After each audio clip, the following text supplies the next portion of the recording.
ਤਾਂ ਗੁਰੂ ਜੀ ਬਚਨ ਕਰਦੇ ਹਨ, शिव शक्त आप उपाय के करता, आपे हुक्म वरताए। शिव ਦਾ ਮਤਲਬ ਮਨ, ਚੇਤਨਾ, ਔਰ ਸਕਤ ਦਾ ਮਤਲਬ ਮਾਇਆ ਯਾਨੀ ਪਦਾਰਥ। ਅਸੀਂ ਦੇਖਦੇ ਹਾਂ ਕਿ ਇਸ ਸੰਸਾਰ ਵਿੱਚ ਮੈਟੀਰੀਅਲ ਵੀ ਹੈ ਔਰ ਚੇਤਨਾ ਵੀ ਹੈ। ਇਹ ਚੇਤਨ ਸੱਤਾ ਮੈਟੀਰੀਅਲ ਪ੍ਰਭੂ ਪਰਮਾਤਮਾ ਨੇ ਆਪ ਹੀ ਆਪਣੇ ਆਪ ਤੋਂ ਪੈਦਾ ਕੀਤਾ ਹੈ। ਇਹ ਉਸ ਪ੍ਰਭੂ ਦਾ ਹੀ ਵਿਸਥਾਰ ਹੈ। ਅਵਿਗਤੋ ਨਿਰਮਾਇਲ ਉਪਜੈ, ਨਿਰਗੁਣ ਤੇ ਸਰਗੁਣ ਥੀਆ। ਤਾਂ ਬਹੁਤ ਸਾਰੇ ਵਿਦਵਾਨ ਵੀਰਾਂ ਨੇ ਇਸ ਦਾ ਜਿਹੜਾ ਹੈ ਅਰਥ ਜੀਵਾਤਮਾ ਔਰ ਮਾਇਆ ਆਦਿਕ ਵੀ ਕੀਤਾ ਹੈ, ਔਰ खुद मन और मादा भी कीता है। मन और मादा यानी चेतना और मादा यानी पदार्थ मैटीरियल प्रभु ने आप पैदा किया है। आपे हुक्म वरताए ते आप ही अपना हुक्म इस संसार दे अंदर वरताया हुआ है। हुक्म का मतलब हुक्म रजा भाना या लेख, ਇਹਦਾ मतलब ਅਸੀਂ ਸਮਝਦੇ ਆ ਰਹੇ ਹਾਂ। ਇਸ ਵਾਸਤੇ ਅਸੀਂ ਇੱਕ ਸ਼ਬਦ ਵਰਤ ਸਕਦੇ ਹਾਂ, ਸਿਸਟਮ। ਕਿ ਸਾਰਾ ਕੁਛ ਇੱਕ ਸਿਸਟਮ ਦੇ ਅੰਦਰ ਹੈ। ਇਹਨੂੰ ਲਾ ਆਫ ਨੇਚਰ ਜਾਂ ਕਈ ਵੀ ਲਾ ਆਫ ਫਿਜ਼ਿਕਸ ਕਹਿਣ ਦੀ ਟਰਾਈ ਕਰਦੇ ਹਨ। ਕੁਛ ਵੀ ਜੋ ਅਸੀਂ ਗੱਲ ਤਾਂ ਸਮਝਣ ਦੀ ਹੈ ਕਿ ਜੋ ਵੀ ਕੁਦਰਤੀ ਨੇਮ ਨੇ, ਜਿਨ੍ਹਾਂ ਨੇਮਾਂ ਦੇ ਅੰਦਰ ਇਹ ਸੰਸਾਰ ਚੱਲ ਰਿਹਾ ਹੈ, ਜਿਸ ਨੂੰ ਗੁਰਬਾਣੀ ਅੰਦਰ ਗੁਰੂ ਪਾਤਸ਼ਾਹ ਜੀ ਹੁਕਮ ਕਹਿੰਦੇ ਹਨ, ਤੇ ਅਸੀਂ ਇਸ ਚੀਜ਼ ਨੂੰ ਸਮਝਣ ਵਾਸਤੇ ਸ਼ਬਦ ਸਿਸਟਮ ਵਰਤ ਸਕਦੇ ਹਾਂ। ਇਹ ਸਾਰਾ ਕੁਦਰਤੀ ਜੋ ਨਿਜ਼ਾਮ ਹੈ, ਇਹ ਕੁਦਰਤ ਦੇ ਅਟਲ ਨੇਮਾਂ ਦੇ ਅੰਦਰ ਚੱਲ ਰਿਹਾ ਹੈ। ਉਹ ਪ੍ਰਭੂ ਦੇ ਆਪ ਹੀ ਬਣਾਏ ਹੋਏ ਨਿਯਮ ਨੇ। ਉਹਨਾਂ ਦੇ ਅੰਦਰ ਹੀ ਚੇਤਨਤਾ ਹੈ, ਉਹਨਾਂ ਵਿੱਚ ਹੀ ਪਦਾਰਥ ਹੈ। ਹਰ ਸ਼ੈ ਉਸ ਨਿਯਮਾਵਲੀ ਦੇ ਅੰਦਰ ਕੰਮ ਕਰ ਰਹੀ ਹੈ। ਉਸ ਨਿਯਮਾਵਲੀ ਤੋਂ ਬਾਹਰ, ਹੁਕਮ ਤੋਂ ਬਾਹਰ ਕੁਝ ਵੀ ਨਹੀਂ ਹੈ। ਔਰ ਹਕੀਕਤ ਵੀ ਹੈ। ਆਪ ਵਿਚਾਰ ਕੇ ਦੇਖੋਗੇ, ਪੜ੍ਹ ਕੇ ਦੇਖੋਗੇ ਤਾਂ ਇਹ ਗੱਲ ਸਮਝ ਬੈਠੇਗੀ ਕਿ ਕੁਝ ਵੀ ਤਾਂ ਇਸ ਜਗਤ ਅੰਦਰ ਨਿਯਮ ਨਿਯਮਾਵਲੀ ਤੋਂ ਬਾਹਰ ਨਹੀਂ ਹੈ। ਇਸ ਨਿਯਮ ਔਰ ਨਿਯਮਾਵਲੀ ਦਾ ਕੋਈ ਅੰਤ ਨਹੀਂ ਪਾਇਆ ਜਾ ਸਕਦਾ। ਜੋ ਵੀ ਅੱਜ ਤੱਕ ਵਿਕਾਸ ਹੋਇਆ ਹੈ, ਉਹ ਸਾਰਾ ਕੁਝ ਕੁਦਰਤੀ ਨਿਯਮਾਂ ਨੂੰ ਸਮਝ ਕੇ ਹੀ ਹੋਇਆ ਹੈ। ਚਾਹੇ ਉਹ ਮਨੋਵਿਗਿਆਨ ਦੀ ਦੁਨੀਆ ਵਿੱਚ ਹੈ, ਵਿਗਿਆਨ ਦੀ ਦੁਨੀਆ ਵਿੱਚ ਹੈ, ਜਾਂ ਸਰੀਰਕ ਤੌਰ ਤੇ ਜੋ ਵੀ ਅੱਜ ਤੱਕ ਅਸੀਂ ਖੋਜਾਂ ਕੀਤੀਆਂ ਨੇ, ਉਹ ਸਾਰੀਆਂ ਇਸ ਨਿਯਮ ਦੇ ਅੰਦਰ ਨੇ। ਤਾਂ ਇਹ ਸਾਰਾ ਕੁਝ ਰੱਬੀ ਨਿਯਮ ਦੇ ਅੰਦਰ ਚੱਲ ਰਿਹਾ ਹੈ। ਹੁਕਮ ਵਰਤਾਏ ਆਪ ਵੇਖੇ। ਵੇਖੇ ਦਾ ਮਤਲਬ ਵੇਖ ਰਿਹਾ ਹੈ, ਪਾਲਣਾ ਕਰ ਰਿਹਾ ਹੈ। ਹੁਕਮ ਵਰਤਾ ਰਿਹਾ ਹੈ, ਹੁਕਮ ਦੇ ਅੰਦਰ ਸਾਰਾ ਸੰਸਾਰ ਚੱਲ ਰਿਹਾ ਹੈ, ਤੇ ਉਹ ਆਪ ਇਸ ਸੰਸਾਰ ਨੂੰ ਵੇਖ ਰਿਹਾ ਹੈ, ਮੀਨਸ ਪਾਲ ਰਿਹਾ ਹੈ, ਸੰਚਾਲਨ ਕਰ ਰਿਹਾ ਹੈ। ਤੇ ਉਹ ਹੈ ਕਿੱਥੇ? ਜੋ ਵੇਖਣ ਵਾਲਾ ਹੈ, ਜੋ ਪਾਲਣ ਵਾਲਾ ਹੈ ਕਿੱਥੇ? ਸਮਾਇਆ ਹੋਇਆ ਹੈ ਹੁਕਮ ਰੂਪ ਦੇ ਅੰਦਰ। ਹੁਕਮ ਰੂਪ ਦੇ ਅੰਦਰ ਸਭ ਦੀ ਪਾਲਣਾ ਹੋ ਰਹੀ ਹੈ, ਸਿਸਟਮ ਦੇ ਅੰਦਰ ਹੋ ਰਹੀ ਹੈ।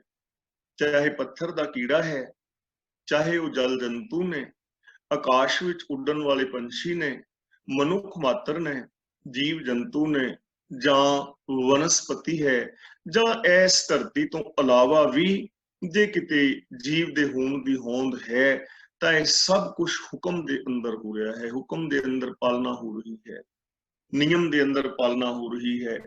ਹਰ ਜੀਵ ਵਾਸਤੇ ਨਿਯਮ ਨੇ, ਉਹਨਾਂ ਨਿਯਮਾਂ ਦੇ ਅੰਦਰ ਜ਼ਿੰਦਗੀ ਜਿਹੜੀ ਹੈ ਉਹ ਚੱਲ ਰਹੀ ਹੈ। ਵੇਖੇ ਦਾ ਮਤਲਬ ਵੇਖ ਰਿਹਾ ਹੈ। ਇਹ ਚੀਜ਼ ਸਮਝਣ ਵਾਲੀ ਹੈ। ਜਿਵੇਂ ਕਿ ਅਸੀਂ ਪਹਿਲਾਂ ਇੱਕ ਵਾਰ ਨਹੀਂ, ਕਈ ਵਾਰ, ਕਰੀਬ ਹਰ ਰੋਜ਼ ਹੀ ਵਿਚਾਰ ਕਰ ਰਹੇ ਹਾਂ ਕਿ ਸਾਡਾ ਆਪਣਾ ਆਪਾ ਸਾਨੂੰ ਵੇਖ ਰਿਹਾ ਹੈ। ਮੰਨ ਲਓ ਮੈਂ ਚੋਰੀ ਕਰਦਾ ਹਾਂ, ਤੁਹਾਡੀ ਮੈਂ ਕੋਈ ਚੀਜ਼ ਚੋਰੀ ਚੁੱਕੀ, ਤੁਸੀਂ ਮੈਨੂੰ ਨਹੀਂ ਵੇਖਿਆ, ਕਿਉਂਕਿ ਚੋਰੀ ਹੋਏਗੀ ਮਾਲਕ ਦੀ ਗੈਰ ਹਾਜ਼ਰੀ ਵਿੱਚ, ਡਾਕਾ ਕਿਸੇ ਦੇ ਸਾਹਮਣੇ, ਲੇਕਿਨ ਚੋਰੀ ਗੈਰ ਹਾਜ਼ਰੀ ਵਿੱਚ।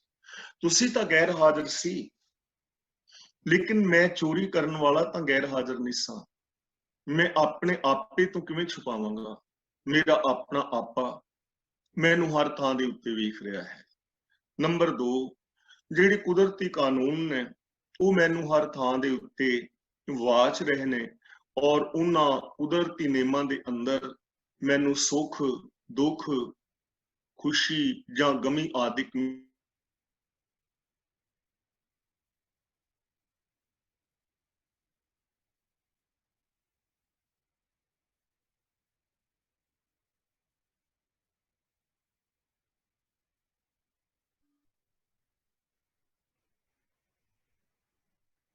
आवाज बंद हो गई लगती। हाँ जी, मेरे ख्याल लगता है कि इंटरनेट का प्रॉब्लम लगता। हाँ जी, ड्रॉप आउट हो गया जी। कोई नहीं जी, वेट कर लेने जरा, शायद उधर भी सेम प्रॉब्लम पई थी।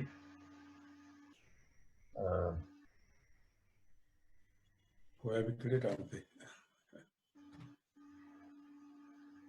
ਮੈਨੂੰ ਲੱਗਦਾ ਅੱਜ ਗੁਰਦੁਆਰੇ ਨੇ, ਕਿਸੇ ਦੇ ਘਰ ਨਹੀਂ ਹੈਗੇ। जी मैंने अज गल नहीं हुई इन्हों की, तो लग जूगा पता इन मिनट।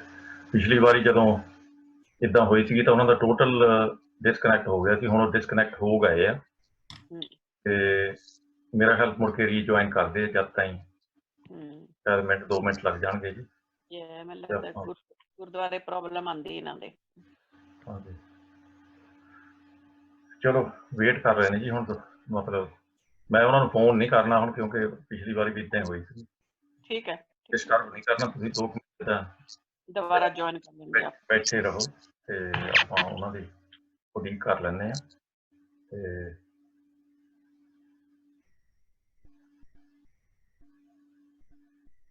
ज्ञानी जी हाँ जी, ज्ञानी जी तुसीं अनम्यूट हो जाओ मुड़ के।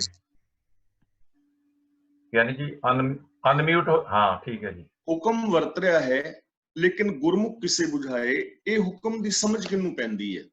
जो गुरमुख है। गुरमुख दा मतलब जो गुरु दे चरनां दी शरण विच आएगा, जो गुरु ज्ञान दी वरतों करेगा। जे हुण गुरु ज्ञान दी वरतों करिए तां सानू इस चीज दी समझ आ सकदी है। और हकीकत है जदों कोई बंदा ज्ञान दी सही वरतों करदा है तां उदों ਉਹ मनुख जीवन दे सही रास्ते ते तुरदा है। ते जे जीवन दे सही रास्ते ते तुरना है ਤਾਂ ਸਾਨੂੰ ਗਿਆਨ ਦੀ ਵਰਤੋਂ ਤਾਂ ਕਰਨੀ ਪਵੇਗੀ। ਗੁਰੂ ਜੀ ਦਾ ਪਾਵਨ ਬਚਨ ਹੈ, ਅਕਲੀ ਸਾਹਿਬ ਸੇਵੀਐ, ਅਕਲੀ ਕੀਚੈ ਦਾਨ, ਅਕਲੀ ਪੜ ਕੇ ਬੁਝੀਐ, ਅਕਲੀ ਪਾਈਐ ਮਾਨ, ਨਾਨਕ ਆਖੈ ਰਾਹ ਏ, ਹੋਰ ਗੱਲਾਂ ਸ਼ੈਤਾਨ। ਜੇ ਬੰਦਾ ਗਿਆਨ ਦੀ ਸਹੀ ਵਰਤੋਂ ਨਹੀਂ ਕਰੇਗਾ ਤਾਂ ਬੰਦਾ ਇਨਸਾਨ ਦੀ ਜਗ੍ਹਾ ਹੈਵਾਨੀਅਤ ਦਾ ਰੂਪ ਧਾਰਨ ਕਰ ਜਾਏਗਾ, ਪਸ਼ੂ ਬਿਰਤੀਆਂ ਉਹਦੇ ਅੰਦਰ ਆ ਜਾਣਗੀਆਂ।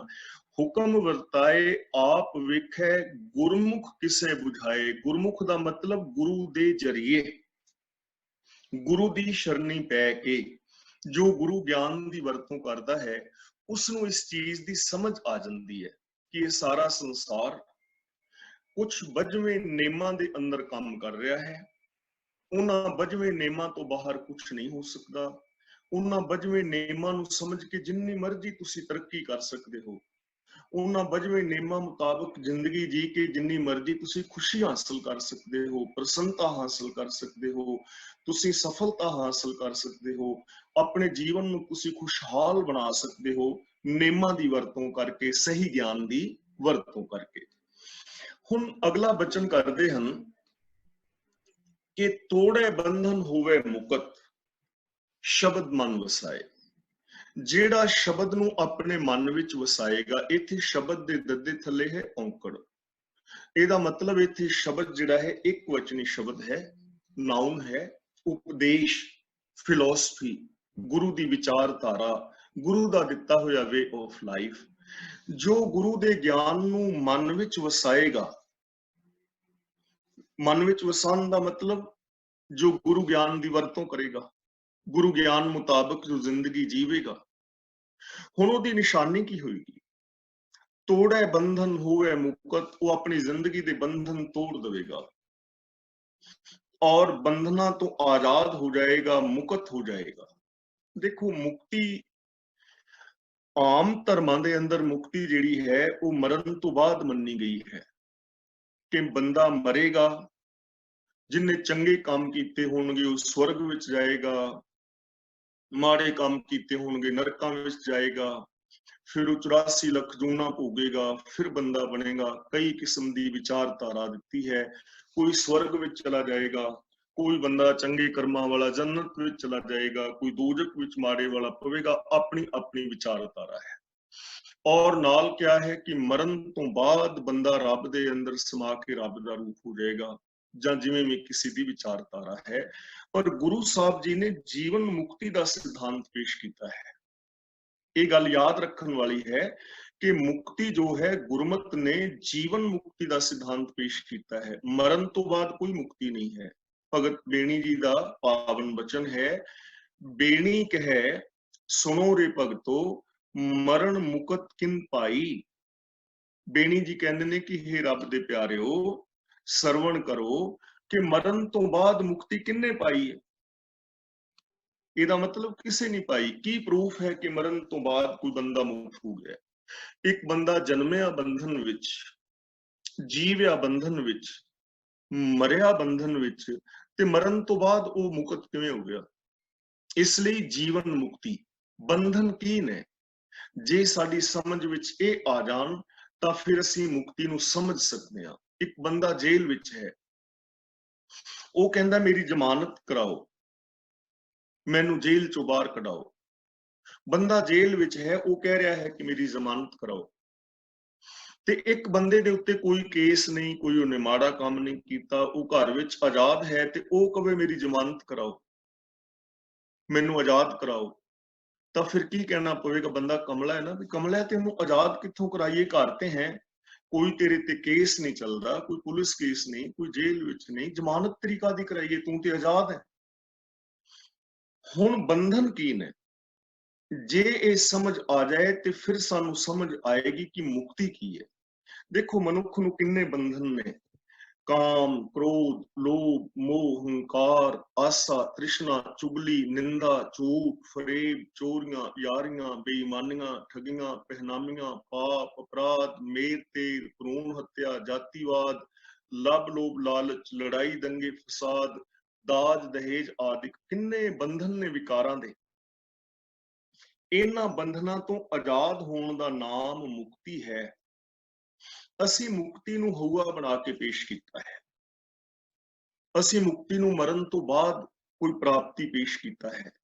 ਪਰ ਗੁਰੂ ਜੀ ਸਾਨੂੰ ਸਧਾਰਨ, ਬਿਲਕੁਲ ਸੌਖੇ ਸ਼ਬਦਾਂ ਦੇ ਅੰਦਰ ਸਮਝਾ ਰਹੇ ਨੇ ਮੁਕਤੀ ਕੀ ਹੈ। ਗੁਰੂ ਤੇਗ ਬਹਾਦਰ ਜੀ ਦੇ ਪਾਵਨ ਬਚਨ, ਉਸਤਤ ਨਿੰਦਿਆ ਨਾਹੀਂ ਜਿਹੇ, ਕੰਚਨ ਲੋਹ ਸਮਾਨ, ਕਹੋ ਨਾਨਕ ਸੁਮਰੇ ਮਨਾ, ਮੁਕਤ ਤਾਹੇ ਤੈ ਜਾਨ। ਜਿਹੜਾ ਬੰਦਾ ਕਿਸੇ ਦੀ ਨਿੰਦਿਆ ਨਹੀਂ ਕਰਦਾ, ਨਿੰਦਿਆ ਦਾ ਮਤਲਬ ਬਦਖੋਈ ਨਹੀਂ ਕਰਦਾ ਝੂਠੀ, ਜਿਹੜਾ ਬੰਦਾ ਕਿਸੇ ਦੀ ਚਾਪਲੂਸੀ ਵੀ ਨਹੀਂ ਕਰਦਾ ਝੂਠੀ, ਜੋ ਸੱਚ ਬੋਲਦਾ ਹੈ ਤੇ ਬੇਗਾਨੇ ਹੱਕ ਬੇਸ਼ੱਕ ਸੋਨੇ ਵਰਗੇ ਕੀਮਤੀ ਹੋਣ, ਉਹਨਾਂ ਨੂੰ ਲੋਹੇ ਵਰਗੇ ਸਮਝ ਕੇ ਛੱਡ ਦਿੰਦਾ ਹੈ, ਬੇਗਾਨੇ ਹੱਕ ਨਹੀਂ ਖਾਂਦਾ, ਉਹ ਬੰਦਾ ਮੁਕਤ ਹੈ। ਕਈ ਵਾਰ ਅਸੀਂ ਸੱਚ ਨੂੰ ਵੀ ਨਿੰਦਿਆ ਸਮਝ ਲੈਂਦੇ ਹਾਂ, ਜੀ ਬਾਬਿਆਂ ਦੀ ਨਿੰਦਿਆ ਨਾ ਕਰੋ। ਇਹ ਨਿੰਦਿਆ ਨਹੀਂ ਹੈ, ਸੱਚ ਵੱਖਰੀ ਚੀਜ਼ ਹੈ, ਨਿੰਦਿਆ ਵੱਖਰੀ। ਦੇਖੋ 2 ਤੇ 2 3, 2 ਤੇ 2 3 ਹੁੰਦੇ ਨੇ, ਇਹ ਨਿੰਦਿਆ ਹੈ। 2 ਤੇ 2 5 ਹੁੰਦੇ ਨੇ, ਇਹ ਉਸਤਤ ਹੈ। ਤੇ 2 ਤੇ 2 4 ਹੁੰਦੇ ਨੇ, ਇਹ ਸੱਚਾਈ ਹੈ। ਆਪਣੇ ਸਵਾਰਥ ਵਾਸਤੇ ਕਿਸੇ ਦੇ ਗੁਣਾਂ ਨੂੰ ਅਵਗੁਣ ਬਣਾ ਕੇ ਪੇਸ਼ ਕਰਨਾ, ਇਹ ਉਸ ਦੀ ਨਿੰਦਿਆ ਹੈ। ਆਪਣੇ ਸਵਾਰਥ ਵਾਸਤੇ ਕਿਸੇ ਦੇ ਔਗਣਾਂ ਨੂੰ ਗੁਣ ਬਣਾ ਕੇ ਪੇਸ਼ ਕਰਨਾ, ਇਹ ਉਸ ਦੀ ਉਸਤਤ ਹੈ। ਪਰ ਜੋ ਜਿਵੇਂ ਦਾ ਹੈ ਸੱਚੀ ਭਾਵਨਾ ਦੇ ਨਾਲ ਕਹਿਣਾ, ਇਹ ਸੱਚਾਈ ਹੈ। ਤਾਂ ਗੁਰੂ ਜੀ ਕਹਿੰਦੇ ਨੇ ਤੋੜੇ ਬੰਧਨ। ਜਿਹੜਾ ਗੁਰੂ ਦੇ ਸ਼ਬਦ ਉਪਦੇਸ਼ ਨੂੰ ਆਪਣੇ ਮਨ ਵਿੱਚ ਵਸਾਏਗਾ, ਉਹਦੀ ਨਿਸ਼ਾਨੀ ਕੀ ਹੈ ਕਿ ਉਹ ਜ਼ਿੰਦਗੀ ਦੇ ਬੰਧਨ ਤੋੜ ਦੇਵੇਗਾ। ਹੁਣ ਅਸੀਂ ਆਪਣੇ ਜੀਵਨ ਨੂੰ ਇੱਥੇ ਪਰਖ ਸਕਦੇ ਹਾਂ ਕਿ ਕੀ ਅਸੀਂ ਮੁਕਤ ਹੋਏ ਹਾਂ। ਦੂਜੀ ਗੱਲ, ਕਿ ਗੁਰੂ ਦਾ ਸ਼ਬਦ ਜਾਂ ਉਪਦੇਸ਼ ਸਾਡੇ ਮਨ ਵਿੱਚ ਵਸ ਗਿਆ ਹੈ, ਕਿ ਅਸੀਂ ਗੁਰਬਾਣੀ ਨੂੰ ਮੰਨਣ ਹਾਰੇ ਹਾਂ ਜਾਂ ਨਹੀਂ ਹਾਂ। ਮੈਂ ਆਪਣੀ ਜਜਮੈਂਟ ਲੈਣੀ ਹੈ, ਤੁਸੀਂ ਆਪਣੀ। ਮੈਂ ਤੁਹਾਡਾ ਜੱਜ ਨਹੀਂ ਹਾਂ, ਨਾ ਮੈਂ ਬਣ ਸਕਦਾ, ਕਿਉਂਕਿ ਮੈਨੂੰ ਕੀ ਪਤਾ ਤੁਹਾਡੀ ਮਾਨਸਿਕਤਾ ਦਾ, ਤੁਹਾਡੀ ਸੋਚ ਦਾ। ਤੁਸੀਂ ਮੇਰੇ ਜੱਜ ਨਹੀਂ ਹੋ ਸਕਦੇ, ਕਿਉਂਕਿ ਤੁਹਾਨੂੰ ਮੇਰੀ ਸੋਚ ਦਾ ਕੀ ਪਤਾ ਹੈ। ਤੁਸੀਂ ਤਾਂ ਮੇਰੀਆਂ ਉਤਲੀਆਂ ਗੱਲਾਂ ਸੁਣੀਆਂ ਨੇ, ਉਤਲਾ ਜੀਵਨ ਦੇਖਿਆ ਹੈ। ਕੀ ਪਤਾ ਮੇਰੀ ਸੋਚ ਕਿੰਨੀ ਮੈਲੀ ਹੋਵੇ, ਮੇਰੇ ਮਨ ਵਿੱਚ ਕਿੰਨੇ ਵਿਕਾਰ ਹੋਣ, ਤੁਹਾਡੇ ਮਨ ਵਿੱਚ ਕਿੰਨੇ ਗੁਣ ਨੇ, ਕਿੰਨੇ ਔਗਣ ਨੇ, ਇਹ ਤਾਂ ਹਰ ਇੱਕ ਨੂੰ ਆਪਣਾ ਪਤਾ ਹੈ ਨਾ। ਤਾਂ ਅਸੀਂ ਜੇ ਆਪਣਾ ਨਿਤਾਰਾ ਕਰਨਾ ਹੋਵੇ ਤਾਂ ਸਾਨੂੰ ਸਮਝਣਾ ਪਵੇਗਾ ਕਿ ਗੁਰੂ ਦਾ ਸ਼ਬਦ ਸਾਡੇ ਮਨ ਵਿੱਚ ਵਸਿਆ ਕਿ ਨਹੀਂ। ਜਿਹਦੇ ਮਨ ਵਿੱਚ ਗੁਰੂ ਦਾ ਉਪਦੇਸ਼ ਵਸ ਗਿਆ ਹੈ, ਉਹਦੀ ਨਿਸ਼ਾਨੀ ਇਹ ਹੈ ਕਿ ਤੋੜੇ ਬੰਧਨ ਹੋਵੇ ਮੁਕਤ। ਉਹ ਬੰਧਨਾਂ ਨੂੰ ਤੋੜ ਕੇ ਆਜ਼ਾਦ ਹੋ ਜਾਂਦਾ ਹੈ।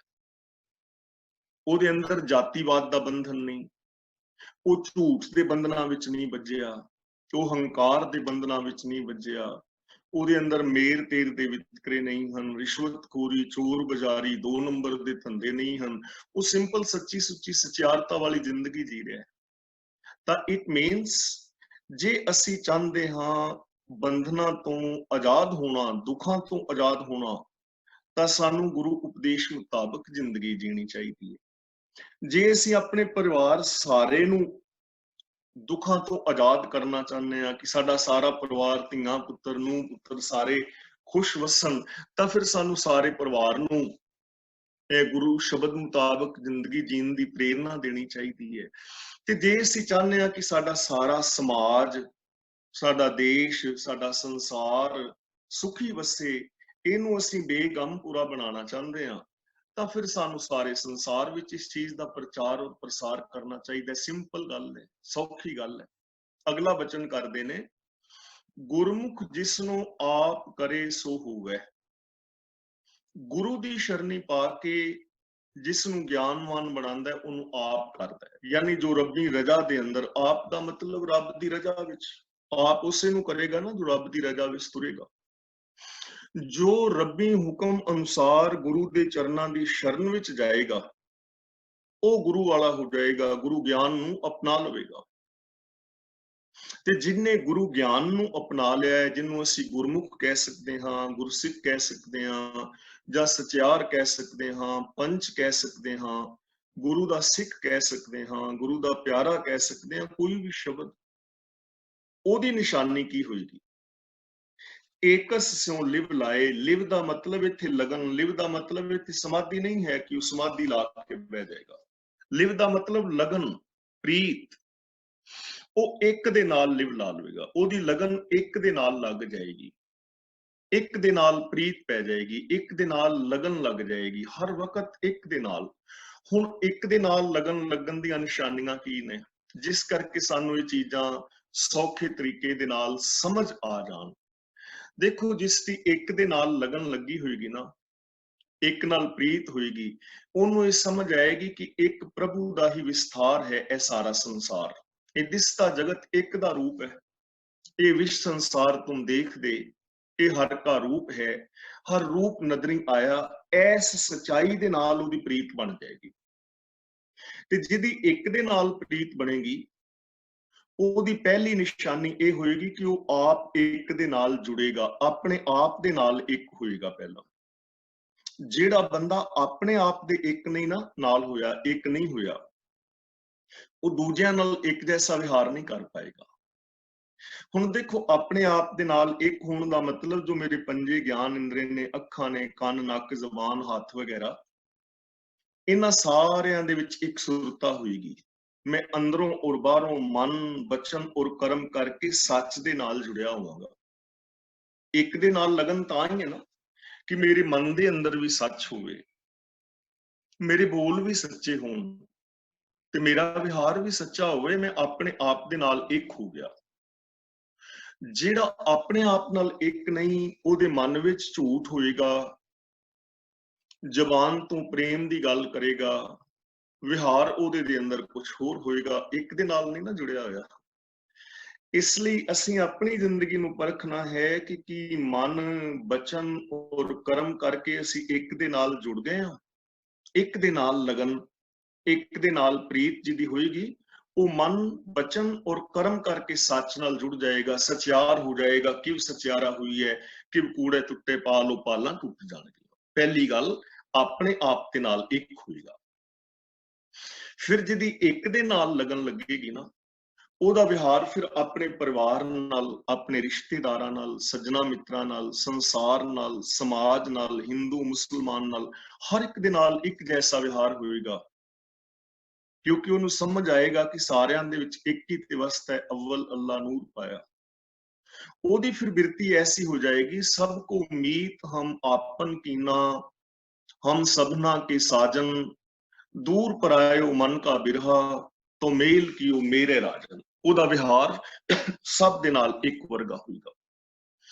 ਯਾਦ ਰੱਖਣਾ, ਜਿਸ ਦਿਨ ਇਹ ਬੰਦਾ ਇੱਕ ਓੰਕਾਰ ਨਾਲ ਜੁੜ ਜਾਏਗਾ, ਜਿਸ ਦਿਨ ਇਸ ਸੰਸਾਰ ਦੇ ਮਨੁੱਖਾਂ ਦੀ ਲਗਨ ਇੱਕ ਨਾਲ ਲੱਗ ਜਾਏਗੀ ਨਾ, ਉਸ ਦਿਨ ਇਸ ਸੰਸਾਰ ਵੀ ਇੱਕ ਹੋ ਜਾਏਗਾ। उस दिन राजनीतिक समस्यावां खत्म हो जाएंगी। पॉसिबिलिटी है।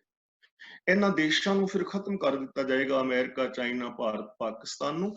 ਇਹਨਾਂ ਨੂੰ ਸਟੇਟਾਂ ਦਾ ਨਾਮ ਦਿੱਤਾ ਜਾਏਗਾ। ਫਿਰ ਸਾਰੇ ਸੰਸਾਰ ਦੀ ਇੱਕ ਸਾਂਝੀ ਰਾਜਧਾਨੀ ਹੋ ਜਾਏਗੀ, ਕਰੰਸੀ ਇੱਕ ਹੋ ਜਾएगी, पासपोर्ट सिस्टम एक हो जाएगा, कानून एक हो जाएगा। फिर जो 40, 50, 60, 70% मारू हथियारां ते धन लगदा है, एटम बंबां ते, वो नहीं लगेगा।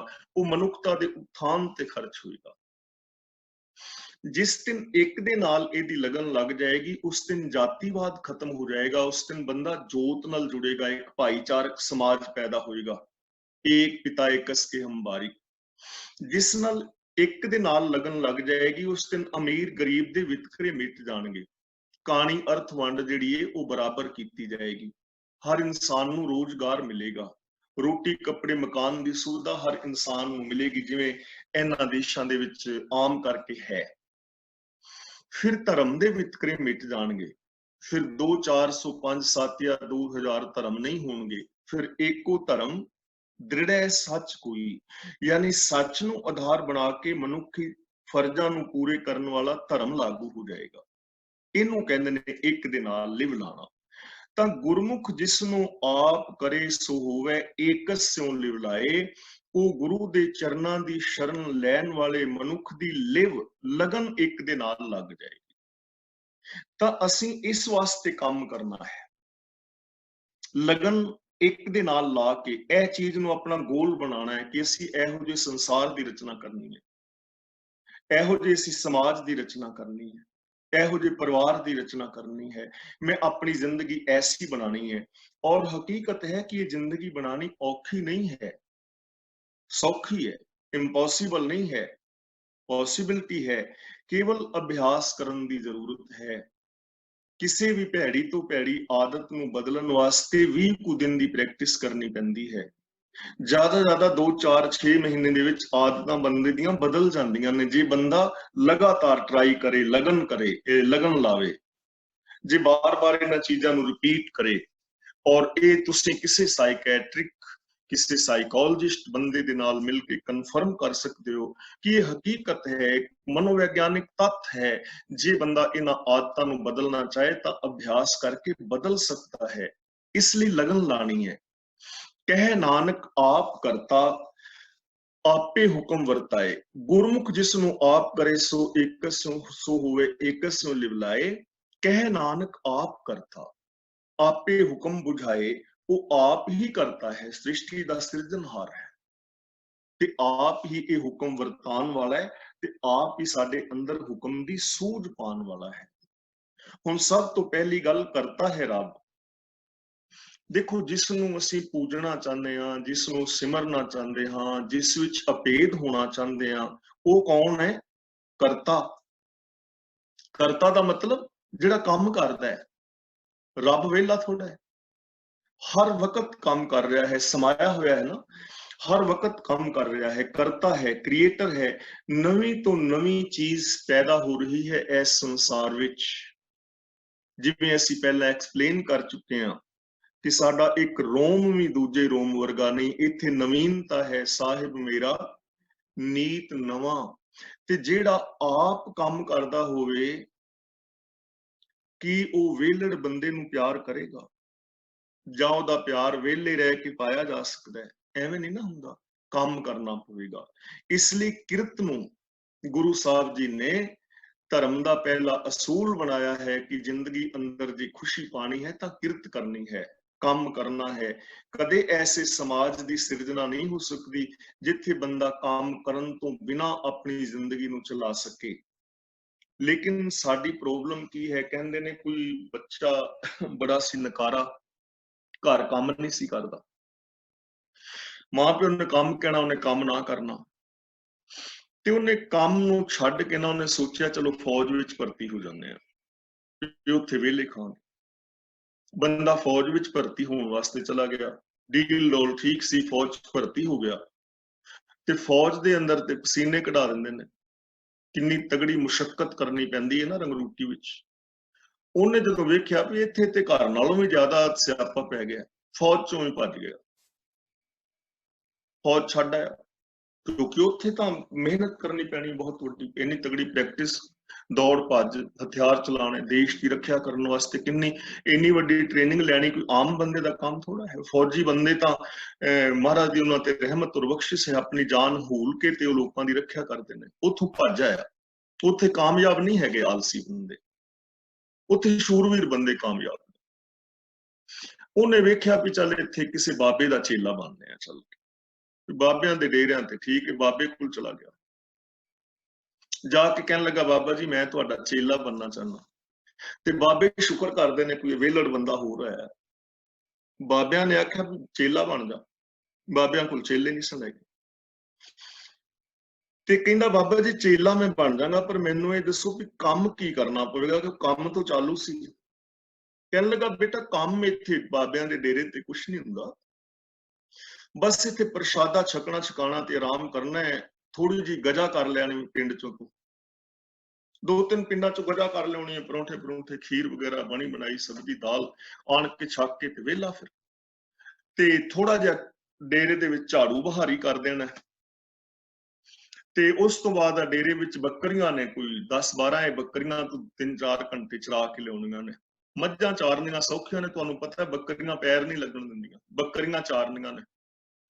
ਤੇ ਸ਼ਾਮ ਨੂੰ ਆਣ ਕੇ ਥੋੜੀ ਗਜਾ ਕਰ ਲੈਣੀ ਹੈ, ਤੇ ਸਵੇਰੇ ਨਲਕਾ ਗੇੜ ਕੇ ਮੈਨੂੰ ਇਸ਼ਨਾਨ ਕਰਾਣਾ ਹੈ, ਤੇ ਬਾਕੀ ਟਾਈਮ ਵਿੱਚ ਮੇਰੇ ਕੱਪੜੇ ਧੋ ਦੇਣੇ ਨੇ, ਰਾਤ ਨੂੰ ਮੇਰੇ ਕੱਪੜੇ ਪ੍ਰੈਸ ਕਰਕੇ ਟੰਗ ਦੇਣੇ ਨੇ, ਤੇ ਰਾਤ ਨੂੰ ਥੋੜਾ ਮੈਨੂੰ ਮਾਲਿਸ਼ ਕਰ ਦੇਣੀ ਹੈ ਲੱਤਾਂ ਤੇ ਕੰਮ ਕੋਈ ਨਹੀਂ ਬੇਟਾ ਵਿਹਲਾ ਹੀ ਹੈ। ਤੇ ਬੰਦਾ ਹੱਥ ਜੋੜ ਕੇ ਪੁੱਛਣ ਲੱਗਾ ਬਾਬਾ ਜੀ ਵੀ ਤੁਸੀਂ ਕੀ ਕਰੋਗੇ, ਇਹ ਤੇ ਕੰਮ ਮੈਨੂੰ ਇਹਨਾਂ ਦੱਸਤਾ ਤੇ ਤੁਸੀਂ ਕੀ ਕਰਨਾ ਹੈ। ਉਹ ਕਹਿਣ ਲੱਗਾ ਵੀ ਮੈਂ ਗੁਰੂ ਆ ਨਾ, ਮੈਂ ਗੁਰੂ ਜੋ ਹੋਇਆ। ਕਹਿਣ ਲੱਗਾ ਬਾਬਾ ਜੀ ਫਿਰ ਮੈਨੂੰ ਚੇਲਾ ਨਾ ਬਣਾਓ, ਮੈਨੂੰ ਗੁਰੂ ਹੀ ਬਣਾ ਲਓ, ਗੁਰੂ ਹੀ ਬਣਾ ਲਓ।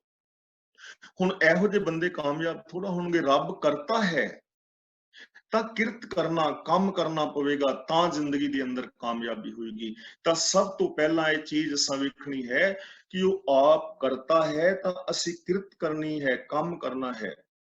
ਕਹੇ ਨਾਨਕ ਆਪ ਕਰਤਾ ਔਰ ਆਪੇ ਹੁਕਮ ਬੁਝਾਏ। ਫਿਰ ਉਹਦੀ ਸ਼ਰਨ ਦੇ ਅੰਦਰ ਆਓਗੇ ਤੇ ਤੁਹਾਨੂੰ ਹੁਕਮ ਦੀ ਸੂਝ ਵੀ ਗੁਰੂ ਰਾਹੀਂ ਬਖਸ਼ੇਗਾ। ਉਹਦੇ ਹੁਕਮ ਨੂੰ ਸਮਝਣਾ ਹੈ, ਸਿਸਟਮ ਨੂੰ ਸਮਝਣਾ ਹੈ, ਤੇ ਉਹ ਸਿਸਟਮ ਦੇ ਅੰਦਰ ਰਹਿ ਕੇ ਅਸੀਂ ਕਿਰਤ ਕਰਨੀ ਹੈ, ਕੰਮ ਕਰਨਾ ਹੈ। ਜਿਹੜਾ ਵੀ ਕੰਮ ਕਰੋਗੇ ਸਿਸਟਮ ਦੇ ਅੰਦਰ, ਫਿਰ ਤੁਹਾਨੂੰ ਕਾਮਯਾਬੀ ਮਿਲੇਗੀ।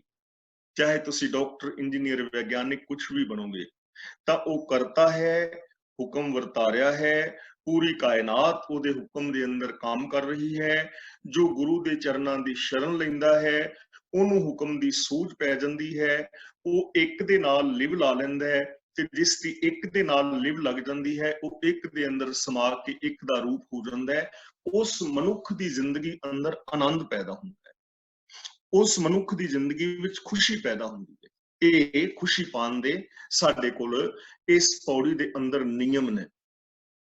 ਅਗਲਾ ਬਚਨ ਕਰਦੇ ਨੇ, ਸਿਮਰਿਤ ਸ਼ਾਸਤਰ ਪੁੰਨ ਪਾਪ ਵਿਚਾਰ ਦੇ ਤੱਤੈ ਸਾਰ ਨਾ ਜਾਣੇ। ਹੁਣ ਇਸ ਪੌੜੀ ਦੇ ਅੰਦਰ ਕੁਝ ਧਾਰਮਿਕ ਲੋਕਾਂ ਦੀ ਗੱਲ ਕਰ ਰਹੇ ਨੇ ਕਿ ਜੋ ਬ੍ਰਾਹਮਣ ਨੇ ਜਾਂ ਵਿਦਵਾਨ ਨੇ, ਕਿਸੇ ਵੀ ਧਰਮ ਦੇ ਪ੍ਰਚਾਰਕ ਨੇ, ਸਿਮਰਤ ਸ਼ਾਸਤਰ ਔਰ ਸਿਮਰਤੀਆਂ ਔਰ ਸ਼ਾਸਤਰਾਂ ਦੀ ਵਿਚਾਰ ਕਰਦੇ ਨੇ, ਧਰਮ ਗ੍ਰੰਥ ਪੜ੍ਹਦੇ ਨੇ, ਉਹਨਾਂ ਦੀ ਵਿਚਾਰ ਕਰਦੇ ਨੇ। ਸਿਮਰਤ ਸ਼ਾਸਤਰ ਪੁੰਨ ਪਾਪ ਵਿਚਾਰਦੇ, ਤੇ ਸਿਮਰਤੀਆਂ ਔਰ ਸ਼ਾਸਤਰਾਂ ਨੂੰ ਪੜ੍ਹ ਕੇ ਪੁੰਨ ਔਰ ਪਾਪ ਦੀ ਵਿਚਾਰ ਕਰਦੇ ਹਨ ਕਿ ਸਾਡੇ ਧਰਮ ਗ੍ਰੰਥ ਮੁਤਾਬਕ ਪੁੰਨ ਕੀ ਹੈ ਤੇ ਪਾਪ ਕੀ ਹੈ। ਪਰ ਗੁਰੂ ਜੀ ਕਹਿੰਦੇ ਨੇ ਜਿਹੜੇ ਪੁੰਨ ਔਰ ਪਾਪ ਦੀ ਵਿਚਾਰ ਕਰਦੇ ਨੇ, ਤੱਤੈ ਸਾਰ ਨਾ ਜਾਣੀ, ਉਹਨਾਂ ਨੇ ਤੱਤ ਦੀ ਸਾਰ ਨਹੀਂ ਜਾਣੀ ਕਿ ਅਸਲੀਅਤ ਕੀ ਹੈ। ਪੁੰਨ ਔਰ ਪਾਪ ਵਿੱਚ ਪੈ ਨੇ। ਸਿਮਰਤੀਆਂ ਸ਼ਾਸਤਰਾਂ ਰਾਹੀਂ ਇਹ ਦੱਸਦੇ ਨੇ ਕਿ ਇਹ ਚੀਜ਼ ਪੁੰਨ ਹੈ, ਇਹ ਚੀਜ਼ ਪਾਪ। ਜੇ ਬਿੱਲੀ ਮਰ ਜਾਏ ਤੇ ਸੋਨੇ ਦੀ ਬਿੱਲੀ ਦਾਨ ਕਰੋ ਤੇ ਤੁਹਾਡਾ ਪਾਪ ਮਾਫ। ਕਿਹੜਾ ਕਰਮ ਪਾਪ ਹੈ, ਫਿਰ ਉਸ ਪਾਪ ਦੇ ਪਛਤਾਪ ਵਾਸਤੇ ਕਿਹੜਾ ਕਰਮ ਕਰਨਾ ਪਵੇਗਾ, ਦਾਨ ਪੁੰਨ ਪਾਠ ਆਦਿਕ, ਔਰ ਕਿੰਨਾ ਦਾਨ ਪੁੰਨ ਕਰਨਾ ਪਵੇਗਾ, ਐਸੇ ਵਿਚਾਰ ਨਿਸ਼ਚਿਤ ਕਰਦੇ ਨੇ ਲੋਕ। ਸਿਮਰਤੀਆਂ ਸ਼ਾਸਤਰਾਂ ਨੂੰ ਵਿਚਾਰਨ ਵਾਲੇ, ਪੜ੍ਹਨ ਵਾਲੇ ਪੁੰਨ ਔਰ ਪਾਪ ਦੀ ਵਿਚਾਰ ਕਰ ਰਹੇ ਨੇ, ਤੱਤ ਦੀ ਸਾਰ ਨਹੀਂ ਜਾਣੀ। ਜਿਵੇਂ ਮੈਂ ਪਹਿਲਾਂ ਇੱਕ ਦਿਨ ਬੇਨਤੀ ਕੀਤੀ ਸੀ ਕਿ ਜੇ ਅਸੀਂ ਪੁੰਨ ਔਰ ਪਾਪ ਦੀ ਵਿਚਾਰ ਕਰਨ ਬਹਿ ਜਾਈਏ ਤੇ ਪੁੰਨ ਔਰ ਪਾਪ ਦਾ ਨਖੇੜਾ ਹੀ ਨਹੀਂ ਹੋਣਾ। ਕੀ ਪੁੰਨ ਹੈ ਕੀ ਪਾਪ? ਜੀਵਾਂ ਨੂੰ ਮਾਰਨਾ ਪਾਪ ਹੈ ਨਾ, ਸਭ ਤੋਂ ਵੱਡਾ ਪਾਪ। ਇਹ ਨਾ ਸਮਝਣਾ ਕਿ ਮੈਂ ਜੀਵ ਹੱਤਿਆ ਦਾ ਉਪਦੇਸ਼ ਕਰ ਰਿਹਾ ਹਾਂ। ਮੈਂ ਜੀਵ ਹੱਤਿਆ ਦਾ ਉਪਦੇਸ਼ ਬਿਲਕੁਲ ਨਹੀਂ ਕਰ ਰਿਹਾ। ਜੀਵ ਹੱਤਿਆ ਵਾਸਤਵ ਦੇ ਵਿੱਚ ਗਲਤ ਹੈ, ਨਹੀਂ ਕਰਨੀ ਚਾਹੀਦੀ। ਪਰ ਜੇ ਇਹਨੂੰ ਪੁੰਨ ਪਾਪ ਦੇ ਨਾਲ ਜੋੜੋਗੇ ਤੇ ਬੜੀ ਵੱਡੀ ਪ੍ਰੋਬਲਮ ਆ ਜਾਏਗੀ। ਹੁਣ ਜੈਨੀ ਵੀਰ ਨੇ, ਉਹਨਾਂ ਨੇ ਜੀਵ ਹੱਤਿਆ, ਹਿੰਸਾ ਪਰਮੋ ਧਰਮ ਸਮਝ ਲਿਆ, ਇਹਨੂੰ ਮੰਨ ਲਿਆ, ਲੇਕਿਨ ਉਹਨੂੰ ਇੱਕ ਵਹਿਮ ਤੱਕ ਲੈ ਗਏ। ਤਾਂ ਜੈਨੀ ਫਿਰ ਕੀ ਕਰਦੇ ਨੇ, ਉਹ ਰਾਤ ਨੂੰ ਤੁਰਦੇ ਵੀ ਨਹੀਂ, ਲਾਈਨ ਬਣਾ ਕੇ ਤੁਰਦੇ ਨੇ, ਕੱਪੜੇ ਵੀ ਉਤਾਰ ਦਿੱਤੇ, ਨੰਗੇ ਪੈਰ ਹੀ ਤੁਰ ਰਹੇ ਨੇ, ਵਾਲ ਕੈਂਚੀ ਨਾਲ ਨਹੀਂ ਕੱਟਦੇ, ਉਹ ਕੱਲਾ ਕੱਲਾ ਵਾਲ ਪੁੱਟਦੇ ਨੇ ਇੱਕ ਦੂਜੇ ਦਾ, ਵੀ ਕੈਂਚੀ ਨਾਲ ਕੋਈ ਜੂੰ ਨਾ ਕੱਟੀ ਜਾਏ, ਜੂੰ ਕੀੜਾ ਨਾ ਕੋਈ ਮਰ ਜਾਏ, ਕੱਲਾ ਕੱਲਾ ਵਾਲ ਪੁੱਟਦੇ ਨੇ।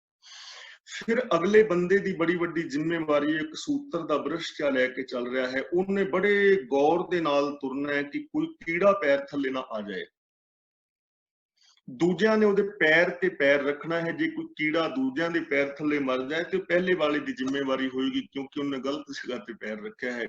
ਉਹ ਖੜੇ ਪਾਣੀ ਦੇ ਵਿੱਚ ਨਹਾਉਂਦੇ ਤੱਕ ਨਹੀਂ ਹੈਗੇ, ਉਹ ਟਾਇਲਟ ਵਗੈਰਾ ਬਾਹਰ ਖੇਤਾਂ ਵਿੱਚ ਲੈਟਰਿੰਗ ਵਗੈਰਾ ਕਰਕੇ ਉਹਨੂੰ ਫਰੋਲ ਦਿੰਦੇ ਨੇ ਕਿ ਉਹਦੇ ਵਿੱਚ ਕੋਈ ਕੀੜਾ ਨਾ ਹੋਏ। ਪਾਣੀ ਵਿੱਚ ਤੁਕ ਆਉਂਦੀ ਹੈ, ਫੋਲ ਫਦੀਹਤ ਮੂੰਹ ਲੈਣ ਪੜਾਸਾਂ, ਪਾਣੀ ਦੇਖ ਸੰਗਾਹੀ। ਫਦੀਹਤ ਦਾ ਮਤਲਬ ਜੋ ਗੰਦਗੀ ਹੈ, ਵਿਸ਼ਟਾ ਹੈ, ਉਹਨੂੰ ਫਰੋਲਦੇ ਨੇ, ਪਾਣੀ ਤੋਂ ਡਰਦੇ ਨੇ। ਦੇਖੋ ਕਿੰਨੇ ਵਹਿਮ ਤੱਕ ਗੱਲ ਚਲੀ ਗਈ। ਜੇ ਹੁਣ ਸਾਰੇ ਐਵੇਂ ਕਰਨ ਤਾਂ ਜ਼ਿੰਦਗੀ ਨਹੀਂ ਨਾ ਚੱਲੇਗੀ। ਕਿਸਾਨ ਬੰਦਾ ਜੇਕਰ ਕੀੜੇ ਮਾਰ ਦਵਾਈਆਂ ਨਾ ਪਾਏ, ਕਿਸਾਨ ਬੰਦਾ ਲੱਖਾਂ ਨਹੀਂ ਕਰੋੜਾਂ ਕੀੜੇ ਮਾਰਦਾ ਹੈ ਸਾਲ ਵਿੱਚ, ਫਿਰ ਉਹ ਤਾਂ ਬੜਾ ਵੱਡਾ ਪਾਪੀ ਹੋ ਗਿਆ, ਹੱਤਿਆਰਾ ਹੋ ਗਿਆ, ਉਹਦੀ ਤੇ ਕਦੇ ਮੁਕਤੀ ਹੋ ਨਹੀਂ ਪਾਏਗੀ। ਪਾਪ। ਤੇ ਜੇ ਕਿਸਾਨ ਕੀੜੇ ਨਾ ਮਾਰੇ, ਫਸਲਾਂ ਪੈਦਾ ਨਾ ਕਰੇ ਤਾਂ ਸਾਰੀ ਦੁਨੀਆ ਮੁੱਕ ਜਾਏਗੀ, ਫਿਰ ਪਾਪ। ਤੁਹਾਡੀ ਗਾਂ ਅੱਜ ਘਰ ਵਿੱਚ ਕੋਈ ਕੁੱਤਾ ਬਿੱਲੀ ਹੈ, ਉਹਨੂੰ ਕੀੜੇ ਪੈ ਜਾਣ ਜ਼ਖਮ ਵਿੱਚ, ਕੀੜੇ ਮਾਰਨ ਵਾਲੀ ਦਵਾਈ ਪਾਓਗੇ, ਕੀੜੇ ਮਰਨਗੇ, ਪਾਪ ਲੱਗੇਗਾ। ਤੇ ਜੇ ਤੁਸੀਂ ਦਵਾਈ ਨਹੀਂ ਪਾਓਗੇ, ਮੱਝ ਗਾਂ ਜਾਂ ਕੁੱਤਾ ਬਿੱਲੀ ਮਰ ਜਾਏਗਾ, ਫਿਰ ਪਾਪ ਲੱਗੇਗਾ। ਹੁਣ ਜਦੋਂ ਮਲੇਰੀਆ ਵਗੈਰਾ ਬੁਖਾਰ ਹੁੰਦਾ ਹੈ ਤੇ ਅੰਦਰ ਕੀ ਬੈਕਟੀਰੀਆ ਹੀ ਪੈਦਾ ਹੁੰਦਾ ਨਾ, ਕੀਟਾਣੂ ਪੈਦਾ ਹੋ ਜਾਂਦੇ ਨੇ। ਤੇ ਜਦੋਂ ਅਸੀਂ ਨੈਵਾਕਿਨ, ਕਲੋਰੋਕੁਇਨ ਵਗੈਰਾ ਦਾ ਇੰਜੈਕਸ਼ਨ ਜੋ ਵੀ ਡਾਕਟਰ ਦਿੰਦੇ ਨੇ, ਉਹਦੇ ਨਾਲ ਸਾਡੇ ਅੰਦਰ ਕੀਟਾਣੂ ਹੀ ਮਰਦੇ ਨੇ। ਤੇ ਜੇ ਉਹ ਲੱਖਾਂ ਦੀ ਗਿਣਤੀ ਵਿੱਚ ਅੰਦਰ ਕੀਟਾਣੂ ਨਾ ਮਰਨ ਤੇ ਅਸੀਂ ਮਰ ਜਾਵਾਂਗੇ, ਫਿਰ ਡਾਕਟਰ ਤੇ ਪਾਪੀ ਹੋ ਗਏ ਸਾਰੇ। ਇਸ ਲਈ ਇਹ ਪੁੰਨ ਪਾਪ ਦੀ ਜਿਹੜੀ ਵਿਚਾਰ ਹੈ, ਇਹ ਵਿਅਰਥ ਦੀ ਵਿਚਾਰ ਹੈ। ਔਰ ਪੁੰਨ ਔਰ ਪਾਪ ਦੋਵੇਂ ਬਰਾਬਰ ਹੀ ਨੇ, ਇਹਨਾਂ 'ਚ ਕੋਈ ਫਰਕ ਨਹੀਂ ਹੈ। ਗੁਰੂ ਜੀ ਕਹਿੰਦੇ ਨੇ ਪਾਪ ਪੁੰਨ ਦੋ ਏਕ ਸਮਾਨ। ਗੁਰੂ ਜੀ ਕਹਿੰਦੇ ਨੇ ਪਿਆਰਿਓ, ਜੇ ਅਗਿਆਨਤਾ ਵਸ ਕੀਤੇ ਜਾਣ ਤੇ ਪੁੰਨ ਪਾਪ ਦੋਵੇਂ ਹੀ ਬਰਾਬਰ ਨੇ। ਕਿਵੇਂ ਨੇ ਬਰਾਬਰ? ਪੁੰਨ ਕਿਉਂ ਕਰ ਰਹੇ ਹੋ?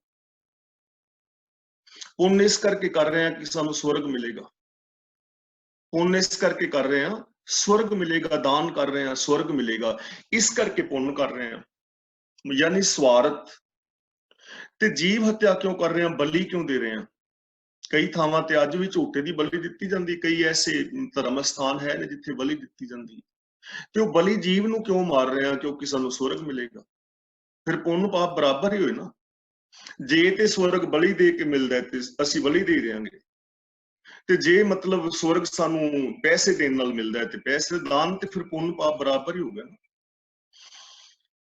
ਮੈਂ ਕਿਸੇ ਬੰਦੇ ਦੀ ਹੈਲਪ ਇਸ ਕਰਕੇ ਕੀਤੀ ਕਿ ਮੈਨੂੰ ਇੱਥੋਂ 10,000 ਰੁਪਇਆ ਬਚੇਗਾ, ਪੁੰਨ ਦਾ ਕੰਮ ਕੀਤਾ।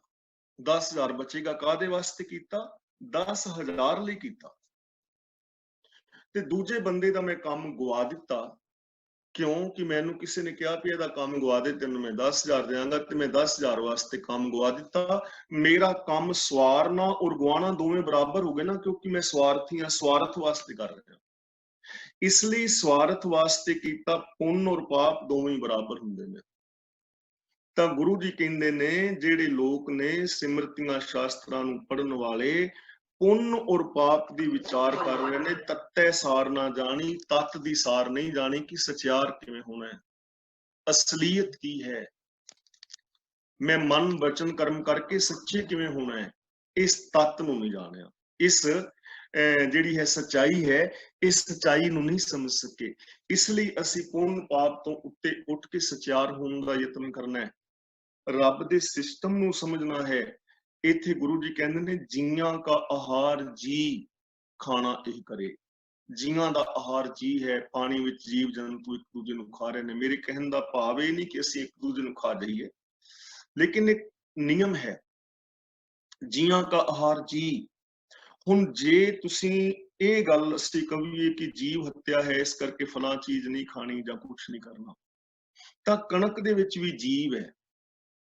ਜੇਤੇ ਦਾਣੇ ਅੰਨ ਕੇ ਜੀਆਂ ਬਾਝ ਨਾ ਕੋਏ। ਜਿਸ ਚੀਜ਼ ਦੇ ਅੰਦਰ ਜਾਨ ਨਹੀਂ ਹੈ ਨਾ, ਉਹਨੂੰ ਖਾ ਕੇ ਬੰਦਾ ਬਚ ਨਹੀਂ ਸਕਦਾ। ਦੇਖੋ ਮੂਲੀ ਵਿੱਚ ਜਾਨ ਹੈ, ਗਾਜਰ ਵਿੱਚ ਜਾਨ ਹੈ, ਸੰਤਰੇ ਵਿੱਚ ਜਾਨ ਹੈ, ਇਹਨਾਂ ਨੂੰ ਖਾ ਕੇ ਅਸੀਂ ਬਚਦੇ ਹਾਂ ਨਾ।